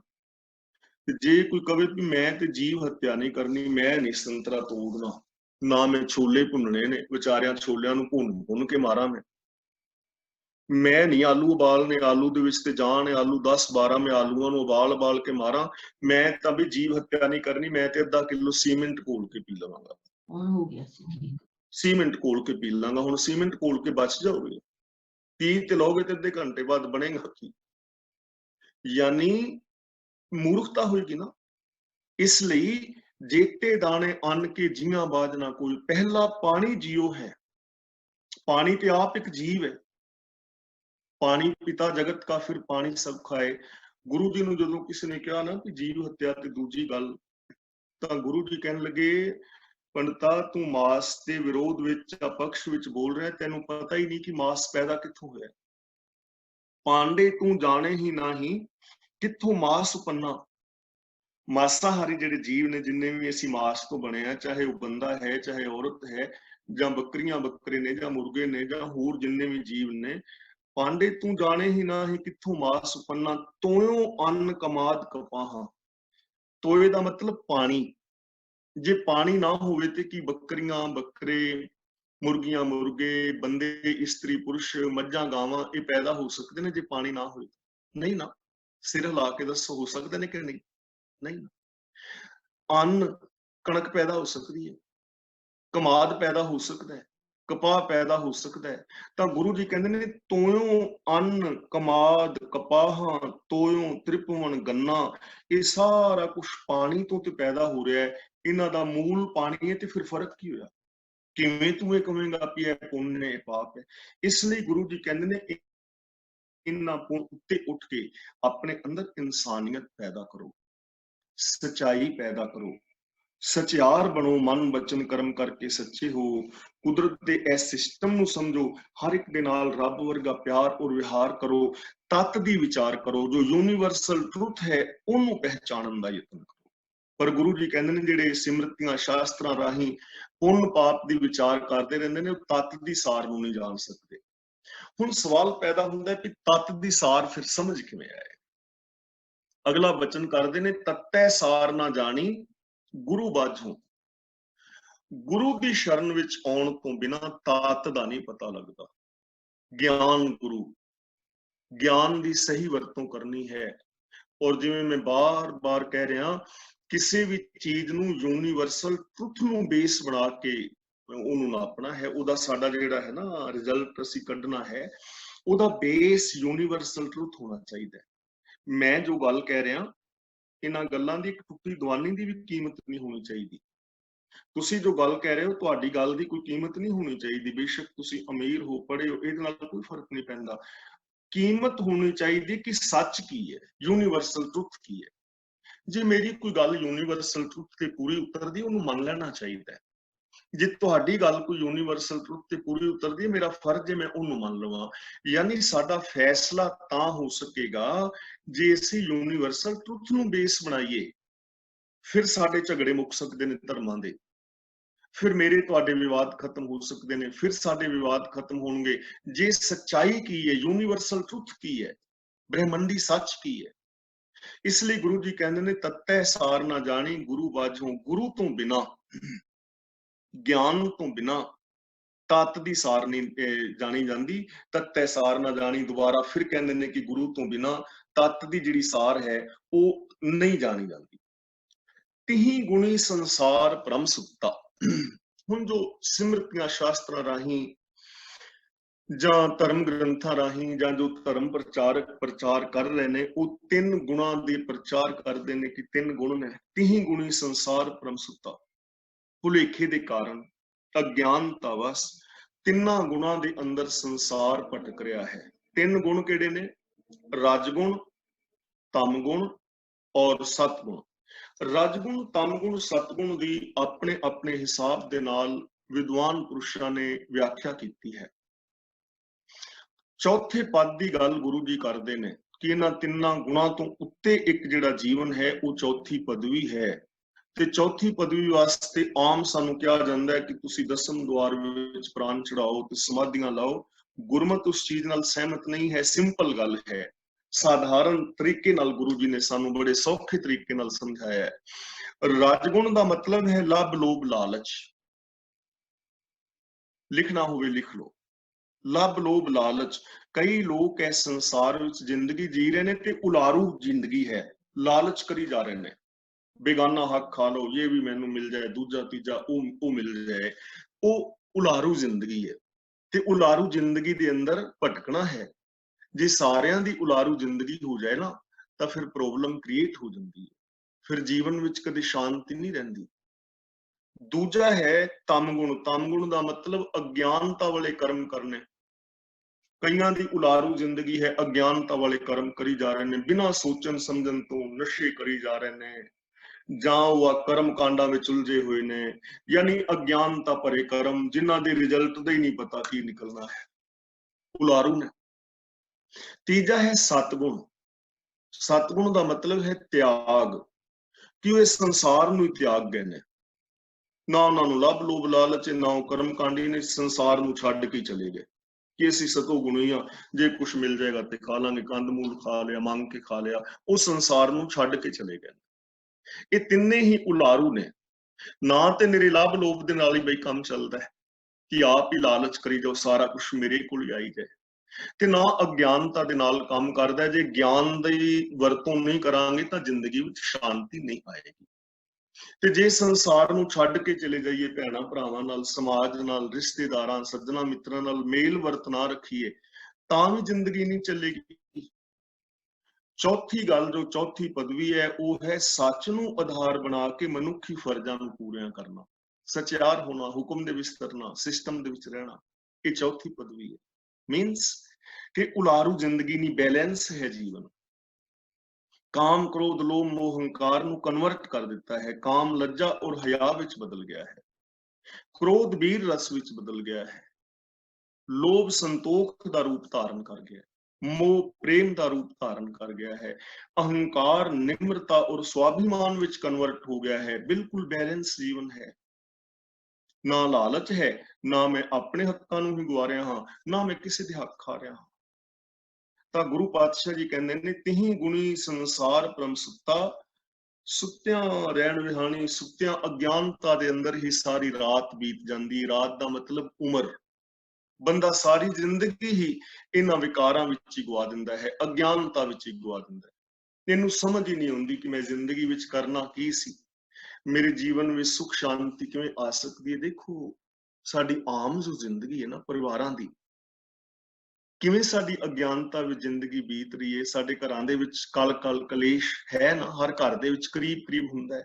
ਕੁਝ ਚੰਦ ਲੋਕ ਹੁੰਦੇ ਨੇ ਜਿਹੜੇ ਬਚੇ ਹੁੰਦੇ ਨੇ, ਜਿਨ੍ਹਾਂ ਦੀ ਜ਼ਿੰਦਗੀ ਵਿੱਚ ਐਸਾ ਕੁਛ ਨਹੀਂ ਹੁੰਦਾ ਕਲ ਕਲੇਸ਼। ਬੜੇ ਸੁਖੀ ਪਰਿਵਾਰ ਨੇ, ਬੜੇ ਚੰਗੇ ਲੋਕ ਨੇ, ਪਰ ਬਹੁਗਿਣਤੀ ਕੋਈ ਵੀ ਬੰਦਾ ਇਹ ਨਹੀਂ ਚਾਹੁੰਦਾ ਕਿ ਸਾਡੇ ਘਰ ਕਲੇਸ਼ ਪਵੇ, ਲੇਕਿਨ ਹਰ ਘਰ ਦੇ ਵਿੱਚ ਫਿਰ ਪੈ ਜਾਂਦਾ ਹੈ। ਕਿਉਂ? ਕਿਉਂਕਿ ਸੁੱਤਾ ਹੋਇਆ ਅਗਿਆਨਤਾ ਹੈ ਨਾ, ਆਪਣੀ ਈਗੋ ਦੇ ਵਿੱਚ ਵੱਜੇ ਨੇ। ਪਤਨੀ ਆਪਣੀ ਈਗੋ ਵਿੱਚ, ਪਤੀ ਆਪਣੀ ਈਗੋ ਵਿੱਚ। ਹੰਕਾਰ, ਛੋਟੇ ਹੰਕਾਰ, ਛੋਟਾ ਗੁੱਸਾ ਵੱਡੇ ਰਿਸ਼ਤਿਆਂ ਨੂੰ ਤੋੜ ਦਿੰਦਾ ਹੈ। ਕਿਉਂਕਿ ਸੁੱਤਾ ਹੋਇਆ ਬੰਦਾ, ਅਚੇਤ ਹੈ ਬੰਦਾ, ਸਮਝ ਨਹੀਂ ਹੈ, ਗਿਆਨ ਦੀ ਵਰਤੋਂ ਨਹੀਂ ਕਰ ਰਿਹਾ। ਗੁਰ ਕਿਰਪਾ ਤੇ ਸੇ ਜਨ ਜਾਗੇ। ਹੁਣ ਜਾਗੇ ਕੌਣ? ਸੁਚੇਤ ਕੌਣ ਹੋਏ ਨੇ? ਗੁਰ ਕਿਰਪਾ ਤੇ, ਗੁਰੂ ਦੀ ਕਿਰਪਾ ਦੇ ਨਾਲ ਉਹ ਲੋਕ ਜਾਗੇ ਨੇ। ਗੁਰੂ ਦੀ ਕਿਰਪਾ, ਜਿਨ੍ਹਾਂ ਨੇ ਗੁਰੂ ਦਾ ਗਿਆਨ ਹਾਸਲ ਕੀਤਾ ਹੈ, ਜਿਨ੍ਹਾਂ ਨੇ ਗੁਰੂ ਤੋਂ ਵੇ ਆਫ ਲਾਈਫ ਸਿੱਖਿਆ ਹੈ, ਜਿਨ੍ਹਾਂ ਹਰ ਮਨ ਵਸਿਆ, ਜਿਨ੍ਹਾਂ ਦੇ ਮਨ ਦੇ ਵਿੱਚ ਹਰ ਵਸ ਗਿਆ, ਰੱਬ ਦੇ ਗੁਣ ਵਸ ਗਏ। ਗੁਰੂ ਗਿਆਨ ਦੀ ਅਗਵਾਈ ਵਿੱਚ ਜਿਨ੍ਹਾਂ ਦੀ ਸੋਚ ਦੇ ਅੰਦਰ ਰੱਬੀ ਗੁਣ ਵਸ ਗਏ, ਸਤ, ਸੰਤੋਖ, ਦਇਆ, ਧਰਮ, ਧੀਰਜ, ਗਿਆਨ, ਵੈਰਾਗ, ਨਿਮਾਨਤਾ, ਨਿਰਭੈਤਾ, ਨਿਰਵੈਰਤਾ, ਇਨਸਾਨੀਅਤ, ਪਿਆਰ, ਮੁਹੱਬਤ, ਜਿਨ੍ਹਾਂ ਦੀ ਮੈਂਟੈਲਿਟੀ ਦੇ ਅੰਦਰ ਇਹ ਗੁਣ ਵਸ ਗਏ, ਉਹ ਸਮਝ ਲਓ ਜਾਗ ਗਏ। ਗੁਰ ਕਿਰਪਾ ਤੇ ਸੇ ਜਨ ਜਾਗੇ ਜਿਨ੍ਹਾਂ ਹਰ ਮਨ ਵਸਿਆ, ਜਿਨ੍ਹਾਂ ਦੇ ਮਨ 'ਚ ਹਰੀ ਵਸ ਗਿਆ, ਰੱਬ ਦੇ ਗੁਣ ਵਸ ਗਏ। ਤੇ ਉਹਨਾਂ ਦੀ ਨਿਸ਼ਾਨੀ ਕੀ ਹੈ? ਬੋਲੇ ਅੰਮ੍ਰਿਤ ਬਾਣੀ। ਉਹ ਆਤਮਿਕ ਜੀਵਨ ਦੇਣ ਵਾਲੀ ਬਾਣੀ ਬੋਲਦੇ ਨੇ। ਉਹਨਾਂ ਦੇ ਬੋਲਾਂ ਤੋਂ ਪਤਾ ਲੱਗੇਗਾ, ਉਹਨਾਂ ਦੀ ਬੋਲ ਬਾਣੀ ਆਤਮਿਕ ਜੀਵਨ ਦੇਣ ਵਾਲੀ ਹੋਵੇਗੀ। ਉਹਨਾਂ ਦੀ ਬੋਲ ਬਾਣੀ ਅੰਦਰ ਪੋਜ਼ਿਟਿਵਿਟੀ ਹੋਵੇਗੀ। ਉਹ ਕਿਸੇ ਦੇ ਅੰਦਰ ਵਿਲ ਪਾਵਰ ਪੈਦਾ ਕਰ ਦੇਣਗੇ। ਉਹਨਾਂ ਦੇ ਬੋਲ ਡਿੱਗੇ ਹੋਏ ਬੰਦੇ ਨੂੰ ਉੱਠਣ ਲਈ ਤੋਰ ਦੇਣਗੇ। ਗੁਰੂ ਗੋਬਿੰਦ ਸਿੰਘ ਜੀ ਦੇ ਬੋਲ ਉਹਨਾਂ ਮਨੁੱਖਾਂ ਦੇ ਅੰਦਰ ਅਣਖ, ਇੱਜ਼ਤ ਔਰ ਗੈਰਤ ਅਤੇ ਬਲ ਤੇ ਵਿਲ ਪਾਵਰ ਪੈਦਾ ਕਰ ਦਿੰਦੇ ਨੇ, ਜਿਨ੍ਹਾਂ ਨੂੰ ਚਿੜੀਆਂ ਕਿਹਾ ਜਾਂਦਾ ਸੀ। ਤੇ ਉਹ ਚਿੜੀਆਂ ਅਖਵਾਨ ਵਾਲੇ ਬਾਜਾਂ ਦੀਆਂ ਡਾਰਾਂ ਨੂੰ ਘੇਰ ਕੇ ਲਹੂ ਲੁਹਾਨ ਕਰ ਦਿੰਦੇ। ਗੁਰੂ ਗੋਬਿੰਦ ਸਿੰਘ ਜੀ ਦੇ ਬੋਲ ਉਹਨਾਂ ਲੋਕਾਂ ਦੇ ਅੰਦਰ ਤਾਕਤ ਪੈਦਾ ਕਰਦੇ ਨੇ ਜਿਨ੍ਹਾਂ ਨੂੰ ਗਿੱਦੜ ਕਿਹਾ ਜਾਂਦਾ ਸੀ। ਤੇ ਉਹ ਗਿੱਦੜ ਜਿਹੜੇ ਨੇ ਸ਼ੇਰਾਂ ਨੂੰ ਘੇਰ ਕੇ ਮੈਦਾਨ ਵਿੱਚ ਰੱਖਦੇ ਨੇ, ਬੋਲ ਨੇ ਨਾ। ਇਸ ਲਈ ਉਸ ਬੰਦੇ ਦੀ ਬੋਲ ਬਾਣੀ ਵਿੱਚ ਪਾਵਰ ਹੋਈ, ਤਾਕਤ ਹੋਈ, ਕਿਉਂਕਿ ਉਹਦੇ ਅੰਦਰ ਉਹ ਸੱਚਾਈ ਹੈ। ਉਹਨੂੰ ਇਸ ਗੱਲ ਦੀ ਸਮਝ ਹੈ ਕਿ ਮੈਂ ਰੱਬ ਦਾ ਨੂਰ, ਉਹਦਾ ਜ਼ਹੂਰ, ਉਹਦਾ ਜਲਵਾ, ਉਹਦਾ ਰੂਪ ਹਾਂ। ਮੇਰੇ ਮਨ ਦੇ ਅੰਦਰ ਉਹ ਵਸ ਰਿਹਾ ਹੈ। ਮਨ ਤੂੰ ਜੋਤ ਸਰੂਪ ਹੈ। ਉਹਨੂੰ ਇਸ ਗੱਲ ਦੀ ਸਮਝ ਹੈ। ਤੇ ਗੁਰੂ ਦੇ ਦੱਸੇ ਰਾਹ ਤੇ ਤੁਰ ਕੇ ਜਿਸ ਦੇ ਅੰਦਰ ਇਹ ਜਾਗਰਤ ਪੈਦਾ ਹੋਈ ਹੈ, ਉਹ ਦੂਜਿਆਂ ਦੇ ਅੰਦਰ ਵੀ ਇਹ ਜਾਗਰਤੀ ਪੈਦਾ ਕਰੇਗਾ ਕਿ ਸੱਜਣਾ ਤੂੰ ਇਹ ਕੰਮ ਕਰ ਸਕਦਾ ਹੈ। ਆਗਾਹੂ ਕੁਤਰਾਗ ਪਿੱਛਾ ਫੇਰ ਨਾ ਮੁੜੜਾ, ਨਾਨਕ ਸਿਜ ਇਵੇ ਹਵਾਰ ਬਹੁੜ ਨਾ ਹੋਵੇ ਜਨਮੜਾ। ਉਹ ਪੋਜ਼ਿਟਿਵ ਬੋਲ ਬੋਲਣਗੇ, ਆਤਮਿਕ ਜ਼ਿੰਦਗੀ ਦੇਣ ਵਾਲੇ, ਇਨਸਾਨੀਅਤ ਪੈਦਾ ਕਰਨ ਵਾਲੇ ਬੋਲ ਬੋਲਣਗੇ। ਕੌਣ? ਜੋ ਗੁਰੂ ਦੀ ਕਿਰਪਾ ਦੇ ਨਾਲ ਜਾਗੇ ਨੇ। ਤੇ ਅਖੀਰ ਵਿੱਚ ਕਹਿੰਦੇ ਨੇ, ਕਹਿ ਨਾਨਕ ਸੋ ਤਤ ਪਾਏ। ਉਹ ਜ਼ਿੰਦਗੀ ਦੀ, ਸੰਸਾਰ ਦੀ ਅਸਲੀਅਤ ਨੂੰ ਪਾ ਲਵੇਗਾ, ਪਛਾਣ ਲਵੇਗਾ, ਰੱਬ ਨੂੰ ਪਾ ਲਵੇਗਾ। ਆਨ ਦਿਨ ਹਰ ਲਿਵ ਲਾਗੈ, ਜਿਸ ਦੇ ਅੰਦਰ ਦਿਨ ਰਾਤ ਹਰ ਵੇਲੇ ਰੱਬ ਦੀ ਲਗਨ ਲੱਗੀ ਹੈ, ਸ਼ੁਭ ਗੁਣਾਂ ਦੀ ਲਗਨ ਲੱਗੀ ਹੈ। ਜਾਗਤ ਰਹਿਣ ਵਿਹਾਣੀ, ਉਸ ਬੰਦੇ ਦੀ ਫਿਰ ਜਾਗਦਿਆਂ ਰਾਤ ਬੀਤੇਗੀ, ਸੁਚੇਤ ਅਵਸਥਾ ਵਿੱਚ ਬੀਤੇਗੀ। ਉਹ ਕਦੇ ਅਗਿਆਨਤਾ ਵਾਲੇ ਕਰਮ ਨਹੀਂ ਕਰੇਗਾ। ਜਾਗਦਾ ਕੌਣ ਹੈ? ਜਿਹਦੀ ਸੁਰਤ ਕੇਵਲ ਸੱਚ ਵਾਸਤੇ ਕੰਮ ਕਰ ਰਹੀ ਹੈ, ਚੰਗੇ ਗੁਣਾਂ ਵਾਸਤੇ ਕੰਮ ਕਰ ਰਹੀ ਹੈ। ਜੋ ਮਨ, ਵਚਨ, ਕਰਮ ਕਰਕੇ ਸੱਚ ਦਾ ਧਾਰਨੀ ਹੈ, ਉਹਨੇ ਤਤ ਨੂੰ ਪਾ ਲਿਆ ਹੈ। ਉਹਨੇ ਸਚਿਆਰਤਾ ਨੂੰ ਸਮਝ ਲਿਆ ਹੈ ਕਿ ਰੱਬ ਸਚਿਆਰ ਹੈ। ਤੂੰ ਕਰਤਾ ਸਚਿਆਰ ਮੈਂਡਾ ਸਾਈਂ, ਤੇ ਮੈਂ ਵੀ ਸਚਿਆਰ ਹੋਣਾ ਹੈ। ਉਹਨੇ ਇਸ ਚੀਜ਼ ਨੂੰ ਸਮਝ ਲਿਆ ਹੈ। ਉਹਨੇ ਤਤ ਨੂੰ ਪਾ ਲਿਆ ਹੈ, ਸੱਚ ਨੂੰ ਜਾਣ ਲਿਆ ਹੈ। ਤੇ ਜਿਹਦੇ ਫਿਰ ਦਿਨ ਰਾਤ ਲਗਨ ਲੱਗ ਜਾਂਦੀ ਸੱਚ ਦੀ, ਜੋ ਗਿਆਨ ਦੀ ਅਵਸਥਾ ਵਿੱਚ ਜ਼ਿੰਦਗੀ ਬਤੀਤ ਕਰਦਾ ਹੈ, ਫਿਰ ਉਹਦੇ ਜੀਵਨ ਦੇ ਅੰਦਰ ਆਨੰਦ ਪੈਦਾ ਹੋ ਜਾਂਦਾ। ਉਹ ਫਿਰ ਕਹਿੰਦਾ ਹੈ, ਆਨੰਦ ਪਿਆ ਮੇਰੀ ਮਾਏ, ਸਤਿਗੁਰੂ ਮੈਂ ਪਾਇਆ। ਗੁਰੂ ਪਾਤਸ਼ਾਹ ਜੀ ਰਹਿਮਤ ਔਰ ਬਖਸ਼ਿਸ਼ ਕਰਨ ਕਿ ਅਸੀਂ ਗੁਰੂ ਪਾਤਸ਼ਾਹ ਜੀ ਦੀ ਇਸ ਪਾਵਨ ਬਾਣੀ ਤੋਂ ਸੇਧ ਲੈ ਕੇ ਤੇ ਬੜੇ ਸੌਖੇ ਤਰੀਕੇ ਦੇ ਨਾਲ ਆਪਣੇ ਜੀਵਨ ਵਿੱਚ ਆਨੰਦ ਪੈਦਾ ਕਰ ਸਕਦੇ ਹਾਂ। ਇਹ ਪੋਸੀਬਿਲਿਟੀ ਮੇਰੇ ਵਿੱਚ ਵੀ ਹੈ, ਇਹ ਤੁਹਾਡੇ ਵਿੱਚ ਵੀ ਹੈ। ਇਸਤਰੀਆਂ, ਪੁਰਸ਼ਾਂ, ਬੱਚਿਆਂ, ਜਵਾਨਾਂ, ਬਜ਼ੁਰਗਾਂ, ਹਰ ਇੱਕ ਦੇ ਅੰਦਰ ਇਹ ਸੰਭਾਵਨਾ ਹੈ। ਗੱਲ ਤਾਂ ਕੇਵਲ ਤੁਰਨ ਦੀ ਹੈ, ਗੱਲ ਤਾਂ ਕੇਵਲ ਸੋਚ ਨੂੰ ਚੇਂਜ ਕਰਨ ਦੀ ਹੈ, ਹੋਰ ਕੁਝ ਵੀ ਨਹੀਂ ਹੈ। ਗੁਰੂ ਰਹਿਮਤ ਕਰੇ ਅਸੀਂ ਗੁਰਬਾਣੀ ਤੋਂ ਸੇਧ ਲੈ ਕੇ ਆਨੰਦਮਈ ਜ਼ਿੰਦਗੀ ਜੀ ਸਕੀਏ। ਮੈਂ ਇਹਨਾਂ ਕੁਝ ਕਹਿੰਦਾ ਖਿਮਾਂਦਾ ਜਾਚਕ ਹਾਂ।